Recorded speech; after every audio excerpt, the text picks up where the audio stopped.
If you are anything like me, you've met and became friends with many people you've seen at the racetrack. Today's guest is one such person for me.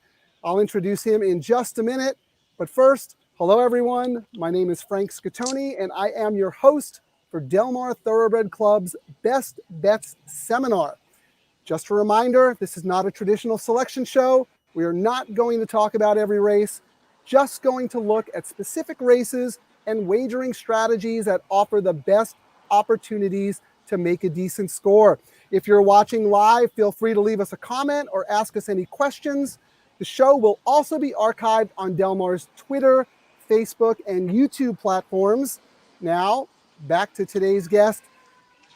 We met at the racetrack many, many moons ago, and we've been talking about handicapping and wagering together ever since. Yes. I think the cops are after someone. You might know him as the founder of the popular Facebook group Live and Breathe Horse Racing. Please welcome my good pal, Gabe Vartanian. Gabe, how are you? I'm good. How are you, sir? Are you hiding out in like a bunker and the cops are trying to find you or something? Yeah, exactly. Exactly. You had a big score at the track yesterday. You made off with a lot of money. They're coming after you. Exactly. No, that was a couple weeks ago, but. All right. Well, hey, do you have to wear pants for this show, or as long as it's from the neck up, just don't tilt your camera down. Okay, we'll be fine. Yeah, I'll do that. All right. So last week I told my guest, BC champ Matt Miller, that I'm always interested in people's origin stories. I like to know how they came to the racetrack, what got them hooked on the sport. So for those of our listeners who aren't too familiar with you and your story, can you share with us how you got interested in horse racing and how you got the bug? Yeah, well, my dad owned horses, so I basically grew up at the racetrack. I was always at Hollywood Park or Santa Anita here in the West Coast, and then in the summer we'd go to Del Mar, 4 or 5 times a meet. So I was always following horses. So I loved horse racing when I was a kid. I was handicapping the form at age 5. That's what people tell me. I don't remember, but I have aunts, uncles, and family members who said that I was reading the form at age 5. And I do remember even at age 10, I hit a pick 6 at Caliente. And wow. Yeah, when Caliente used to run down in Mexico. And that's right. So it was kind of chalky, but still, 6 winners at age 10, that's still good. So it's just been something that's in my blood. And something that I love, and it's my number one passion is horse racing, just like you. Yeah, and to that point, you were able to turn your passion for horse racing not only into successful days at the track, but also you've created a really strong online community through Facebook with your group Live and Breathe Horse Racing. Why don't you tell us a little bit about that? Looks like you might have lagged a little bit. Can you hear me, Gabe?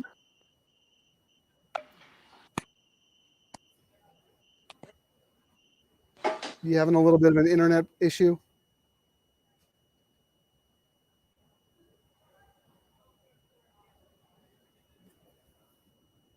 Gabe, can you hear us?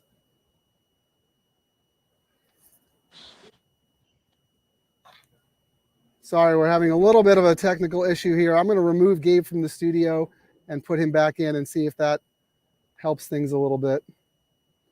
You get to see me close up.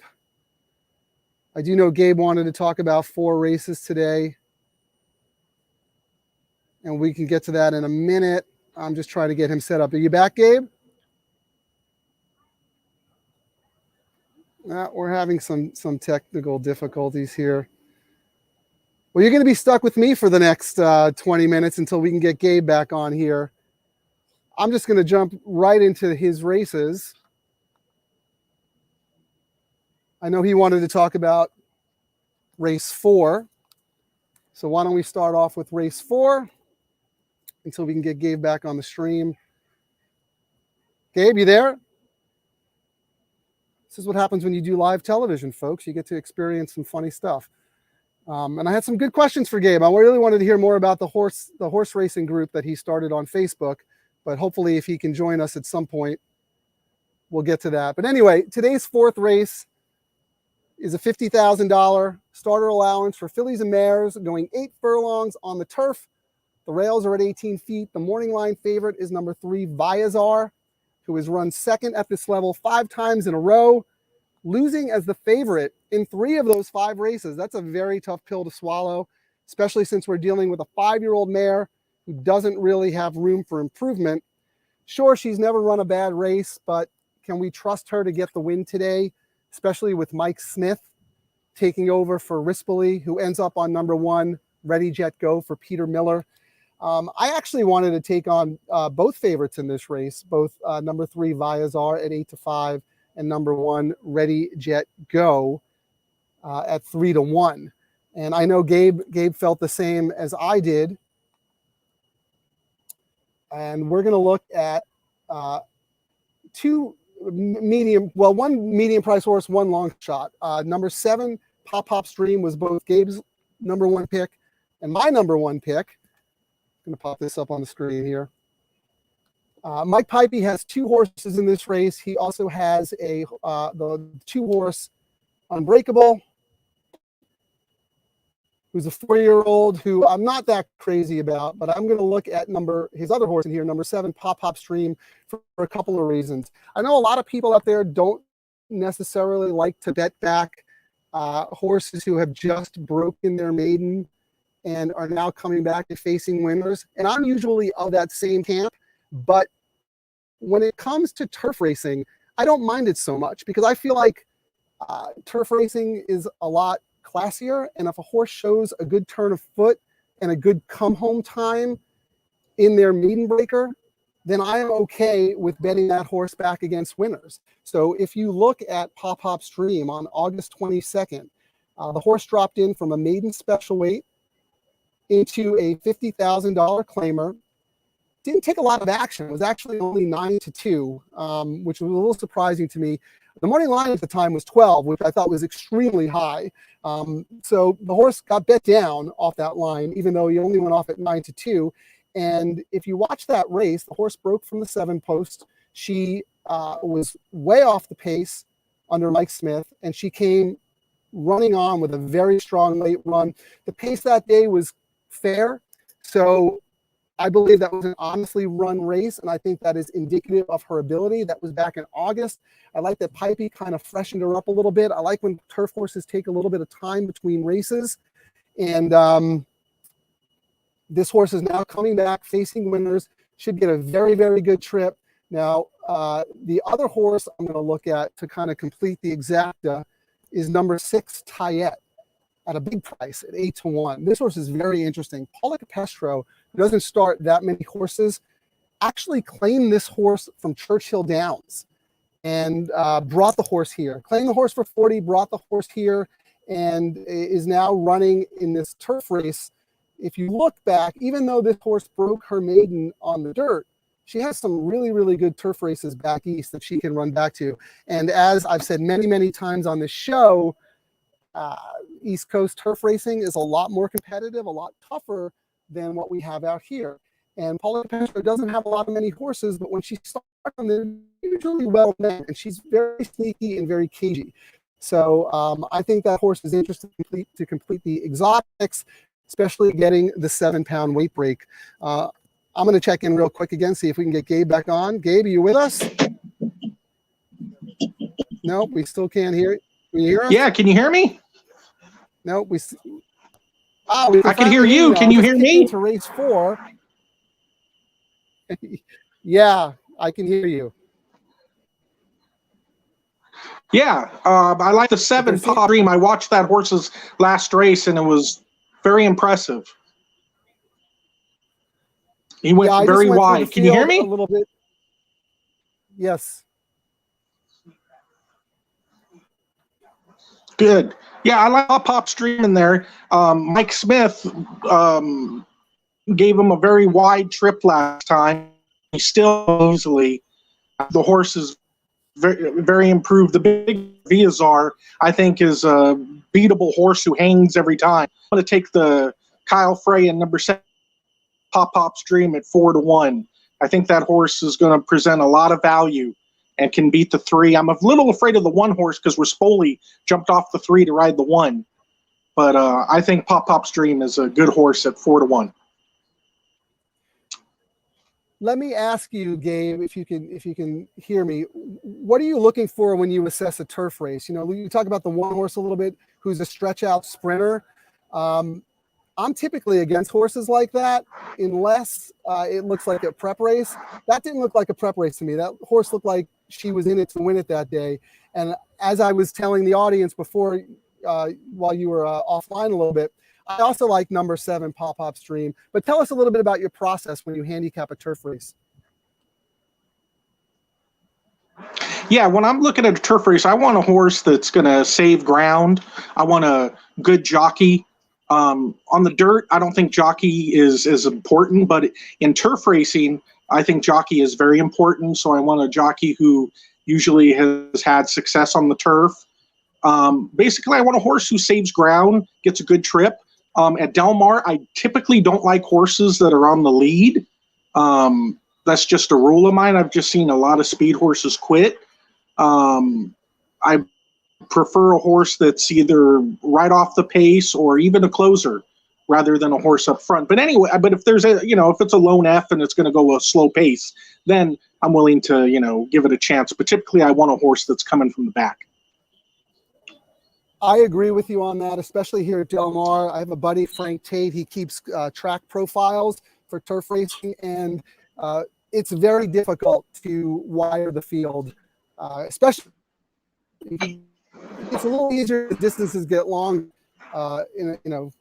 contrarily, but at a mile, it's very, very difficult, and you have to be a pretty good horse to wire the field here at Del Mar. Before we talk about the next race, which I know you wanted a handicap, race 6, before you got cut off, we were talking about your Facebook group, Live and Breathe Horse Racing. I was talking about how you turned a passion into a community. Can you tell us a little bit about why you started that? What's going on with that? What were you trying to accomplish, etc.? Yeah, it's a really good story. Las Vegas one time, and a gentleman came up to me who was interested in horse racing and had a lot of questions. I guess he saw me looking at my form and figured I was somebody who had knowledge with horse racing. And he said, I'm really interested in horse racing, but it's very intimidating. And I go on other websites and ask questions, and people make me feel bad for not knowing things, and I see a lot of fighting. So I was like, I'm going to start a Facebook group where there's zero tolerance for fighting, zero tolerance for any bickering and stuff like that, negativity, all positive and stuff. And it just took off. I really didn't expect it to be this popular, but just after a while, getting hundreds of requests, early on. And it took off, and it's viral now, and it's a family setting, and we love it. And we love when you come and post your information as well, Frank. You're always welcome. Yeah, I like to follow along and see what you guys are up to, because a lot of times if you're, as a handicapper, you kind of get locked in your ways. You're used to doing things a certain way, and you can become a little bit of an island when your head's buried in the racing form. It's kind of nice and refreshing to go on to your group and see what other people are thinking and what they're talking about and which races they like. So I think what you've done is really cool. And anyone out there who's not familiar with the Facebook group, Live and Breathe Horse Racing, definitely check it out. It's a very cool community. And I love the fact that it's all about sharing ideas and handicapping and wagering strategy, which is what we're trying to do here today. So let's move on to the 6th race. Let's move on to the 6th race. I like that it's no drama. And I love this horse in the 6th. Yeah, let me set it up. It's a competitive $40,000 optional claimer, non-winners in one lifetime for fillies and mares, going 6 furlongs on the main track. Morning line favorite is number 5, Provocation at 2, which I think is actually a very generous morning line. I think this horse is going to be a lot shorter. For Mr. Bob Baffert, this filly is adding blinkers for her 4-year-old debut after taking a long vacation after having a troubled trip in the prestigious La Brea on opening day of Santa Anita last year. We all know that Baffert knows how to bring them back, breathing fire. Is this horse a key play for you today, Gabe? Yes, absolutely. And Baffert is good on the On the long layoff, he hits at 29%. I think this horse is the superior class of the field. I love the jockey, JJ Hernandez. I think he's the clear-cut second best jockey in the colony here on the West Coast. And I really, really like this horse. I'll be singling Provocation on all my bets. It's simple. I think this horse has got a huge class edge, and I'm expecting about 7-5, 6-5 on this horse. And I don't mind liking a favorite, because there's been times where I've keyed huge favorites and ended up getting a 4-figure score still. So I don't mind having my day on a favorite, because if you do races and you could single in a horse like this, then you could spread in other races. So I love it, and it's basically off class alone, towers over this field class wise. Yeah, I agree with you, Gabe. We have a little bit of a lag time, so I'm going to go old school, like old CB talk. So whenever you're finished talking, say over, and whenever I'm finished talking, I'll say over, just so we know, because I don't want to cut you off. So let's go. I want to talk a little bit about your wagering strategy, because you talked about maybe using this horse as the key to your day, and I agree with you. In my opinion, you either have to, a horse like this, you either have to single or you have to try and beat. You can't use this horse with 2, 3, 4 other horses in your multi-race sequences, because you're just depleting your value. So what would you, if you were, I could see playing a pick 3 from your the 7 horse in race 4, singling that horse, spreading a little bit in the middle leg, and then singling in the 6th race, singling Provocation, and playing that multiple times and trying to hit something pretty good. What would you advocate in terms of multi-race strategies when you have a horse like Provocation? Over. Yeah, I would single and I hear you, 10-4. Excuse me. I'm going to do a pick 3 from the 4th, 5th, and 6th race, and I'm going to do a little saver on Viazar, just in case the 7 doesn't fire. And I think Viazar might be the other horse that could win that race, and the 1. So I'll do a little saver, but my big pick 3 will be singling the 7, and then I'll be spreading in race 5, and then I'll be singling Provocation, and I'll also be singling Provocation in pick 4s.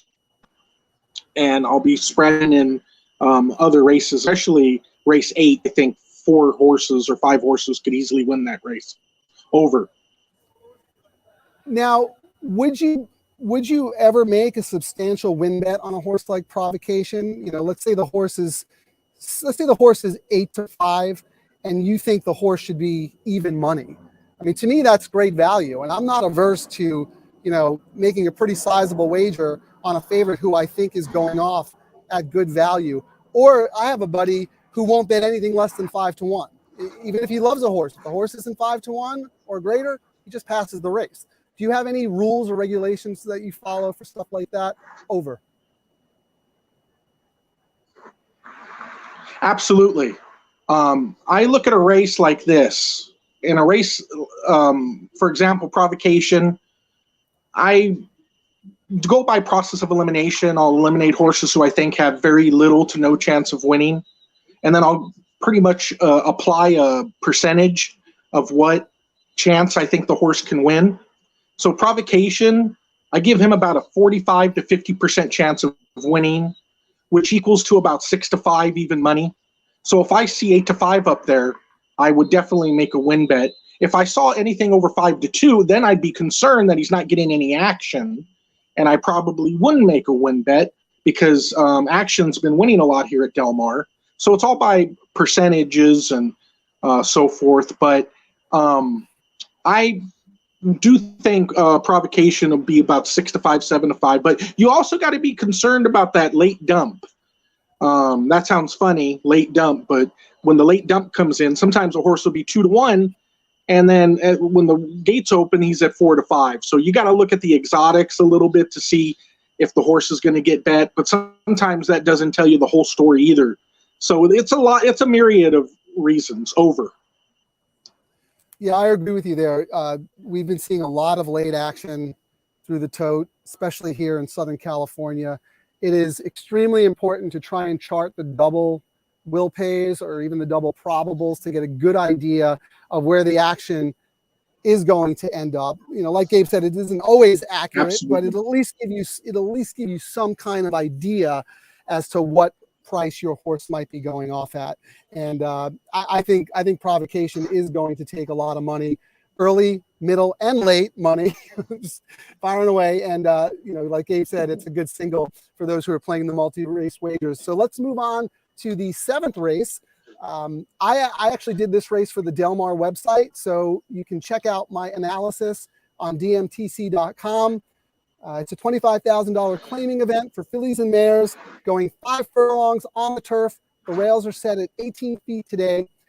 I liked a couple of mid-priced horses from low-profile barns, so I was thinking we might be able to actually make a little bit of money in this race, but we will have to beat the morning line favorite. That's number 2, Invincibella at 3-1. She has a win at this level from over the summer, and her 2 races since then fit very well against these, but she likes to come from way off the pace, and she always leaves things a little bit late. You know, it's if you have your money on her, she makes things very exciting for you. What do you think, Gabe? Can this Peter Miller trained? Can you beat this Peter Miller trained turf sprinter in race 7 over? Yes. I think you could definitely beat her. I got her as my 3rd choice in the race. I think the 10 is the horse to beat, even though I don't like the post at all. I'm afraid of the 10, but I do like the 5 horse in the race with Mario Gutierrez a lot. Big class drop. The horse is dropping to win. It should get a good right off the pace trip, and also the horse loves the horse loves the distance. The horse loves Del Mar. Last meet won twice at Del Mar with Giovanni Franco, and I just think this horse is a distance specialist and will run its best race today, and goes back to, it drops in class. I like the drop in class because I think this is where she belongs. She belongs in low-level claimers on the turf. So Miss Carousel, I love. I mean, I like a lot. I don't love. Well, maybe I do love Miss Carousel. Yeah, you know, I love her. Let's say I do love her. This is another one. If I see anything over 3-1, I will be making a substantial win bet on this one. I'm hoping to get 3-1. What odds do you think I'm going to get on this one, Frank? Over. I think you will get every bit of 3-1. I think Invincibella with the Miller Rispoli combination dropping in class. I think that horse is going to take a lot of money. I actually think the other horse that I like in this race, I do like your Miss Carousel. I agree with everything you said. The horse is going to get a good trip. Horse loves Del Mar. The horse she has a very, very good strong late kick, and this is the right level for her. So I expect her to run a big race. I think number 4 Swirling will actually go off shorter than her morning line. That was my other play in the race. That horse is 6-1 on the line. With the scratch of Majestic Gigi, number 6 is now out of the race, who was the other speed. I think Swirling looks like a lone F to me in here, and I just thought she would be so much tighter and so much fitter, cutting back from that 6 furlong sprint at Santa Anita, going 5 today. She was coming off a year layoff last time. She ran really fast. She got tired. Totally understandable. Now she makes the 2nd start of the form cycle. She cuts back. The only reason why she might not get over bet is because, like I said, the low-profile connections. People might not necessarily gravitate to that trainer, but I think Dan Ascarati does a terrific job with limited stock, and I expect number 4 Swirling to be bet a little lower than the 6-1 morning line, and I expect her to run a good race. So if I can get a 4-5 exacta or a 5-4 exacta, I think you can make a lot of money in this race. How would you play this race other than a win bet on Miss Carousel? Over. I would probably do an exacta as well. I would definitely do win in place because I tend to run second a lot. You know that about me. You've known me for 10 years plus. We've watched thousands of races together in person. You know I run second a lot, so I do win in place, even though I'm not a huge believer in the value of a place bet. But since I run second so much, I do place. I would bet an exacta probably 5 to the 2, 4, 8 and 10 in here, and a win and place bet, and also probably a pick 3 also to the horse I love in race 9, and use 3 horses in race 8, probably 1, 2, and 6.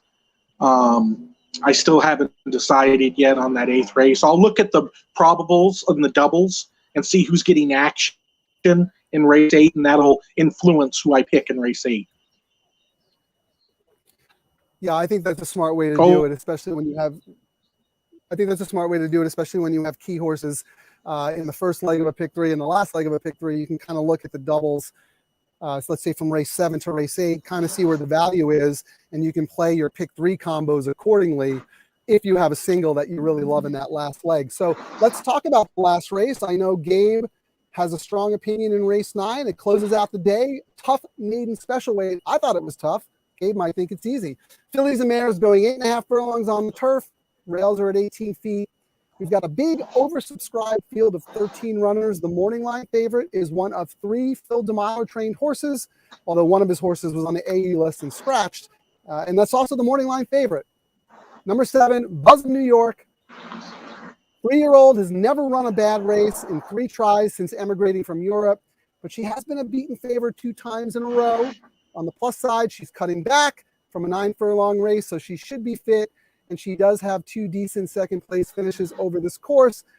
The problem I have with this race, Gabe, and maybe you can elucidate for us here, we've got a couple of European shippers in here that I know absolutely nothing about. I mean, I can suss out the Europe form and guess as to how the fact there's 3 of them in the race made this a little bit of a head scratcher to me. But maybe you can walk us through it and tell us why you're against those European horses and why you like your top pick in this race. Over.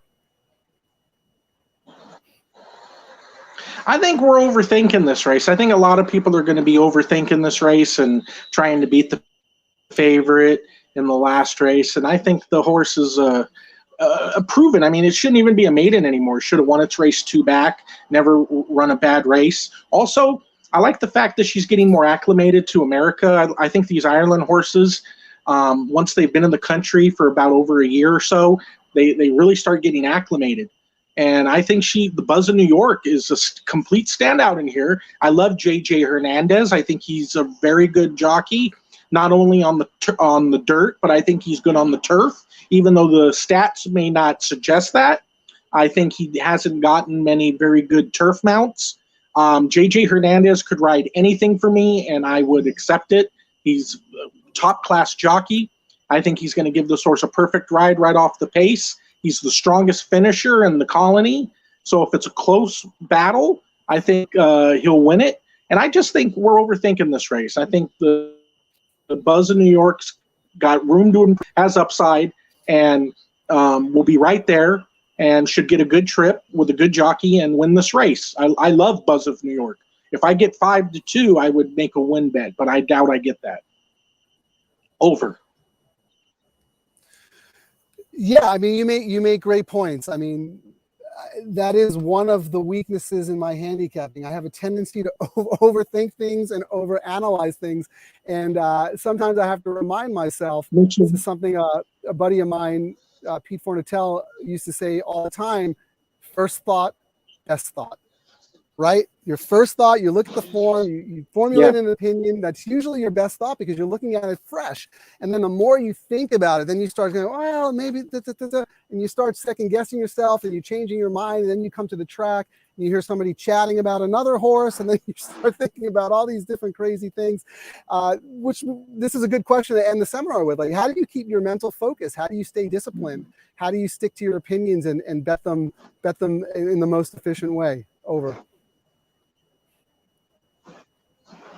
It's hard. It's hard to stay disciplined. It's hard not to chase when you're on a losing streak. Let me tell you, last month in October, I was on a terrible losing streak. I lost almost every day of the month, and I was second guessing myself. And then when Del Mar came, I won a pick 5 with a buddy, and they paid over $6,000, and we shared it the first day at Del Mar. And then Breeders' Cup happened, and I did okay. It's just you just got to stay focused and believe in yourself, and try not to get too fatigued, and you know, maybe, and also maybe take a few days off if you need to. And the best advice is not to play Parks and Mahoney Valley on Mondays and Tuesdays. Stay away from those tracks. Over. Yeah, if you stay away from those tracks, that'll free up your mental bandwidth to focus on the quality racing that we have here in Southern California. That's a great point. You know, we have a couple of more minutes, maybe like 2 minutes, 3 minutes before the other seminar starts, John Lee's seminar. I want to put you on the spot a little bit because we have a question from someone in the audience here. I'm going to put that up there. D Glass says, "Can I get both of you guys to give me 2 horses to parlay together, please?" Gabe, I'm gonna put this to you since you picked out 4 races. What are your 2 strongest opinions if D Glass wants to do a parlay today? Over. If you want to do a parlay, I would do Viazar to place in race 4, and then Straight Up G, number 6, to place in race 5. I know Mr. Glass. He's a good man, Daryl Glass. He's in the group, and he likes to bet place parlays. So I would do those 2 horses, Viazar and Straight Up G. Number 3, Viazar, and number 6, Straight Up G. Both horses will be right there, I think. All right. Well, that's awesome. I appreciate that. I'm glad you know how Mr. Glass likes to bet, and you tailored a wager based on his comfort level. So that's really cool. Gabe, I want to thank you so much for joining us. I know we had some technical difficulties today, but I really appreciate you sticking with it and persevering and getting on this call so you could talk about these 4 races. I love all your picks. I think you're going to have a good day today. I'm rooting for you. Thanks to everyone for Gabe Vartanian. Thanks to everyone for Gabe Vartanian for joining us and sharing his insight with us. If you're on Facebook, check out his group, Live and Breathe Horse Racing. And if you want my race analysis of the day, go to dmtc.com on the handicapping page, and you can read who I like in the contest race. Thanks for watching, everybody. And as I always like to say, good luck to us, and let's make some money. See everybody next week. Over. Yeah, baby.